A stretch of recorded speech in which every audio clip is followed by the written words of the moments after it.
Oh my goodness, the Palantir bull analysts are probably the most bullish they've ever been, at least from what we've seen.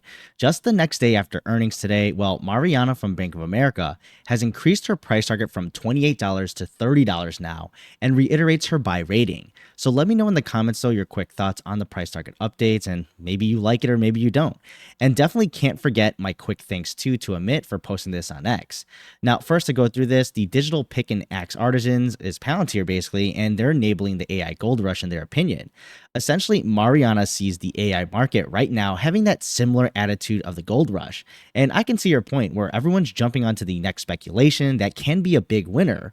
However, she notes amongst the rush, though, there are going to be winners and losers, and it's going to be the difference between making fortunes or just ending up dry. But with the recent sell off, too, she notes how those with the high multiples and speculations are starting to come down, especially after the huge sell off we saw on Monday, with the volatility index going bananas. But in the end, the real entrepreneurs that she points out are the ones who are actually going to win, which is the pick and shovels play of Palantir for AI, which she believes is the ultimate benefactor in this. And she makes that $28 price target now 30.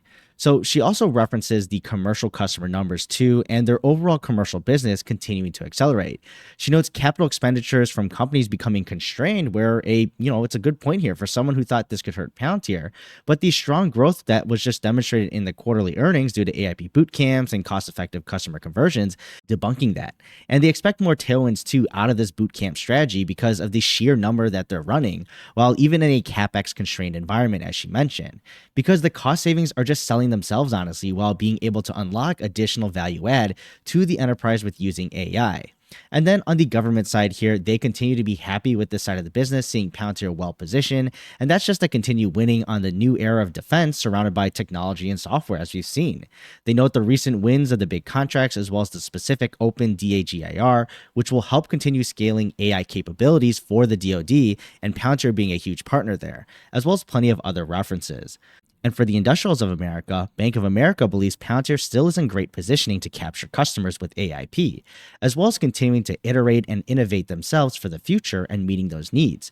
As well as the release of Warp Speed, Palantir's latest product, the details are sparse though, as they pointed out. We didn't get too much specific information on the earnings call if you did listen in yesterday, but essentially it's geared towards revitalizing the American industrial base to reindustrialize and digitize their manufacturing operations. So even if Bank of America is unsure a little bit, they are cautiously optimistic at least for continuing to innovate. And then they also close out with their estimates on why the price target increase is justified in their eyes to now $30. So Bank of America is very bullish here to raise their price target, basically being in second place behind Dan Ives at 35, and I just covered that this morning too. And they really acknowledge it's due to the growth in their business we are seeing and they're proving, and not some guess of when it will happen anymore. To them, this is the burgeoning point for Palantir to continue winning as the pick and shovels play for the AI gold rush. But do you agree with her? What are your thoughts though below? And I'll see you in the next video.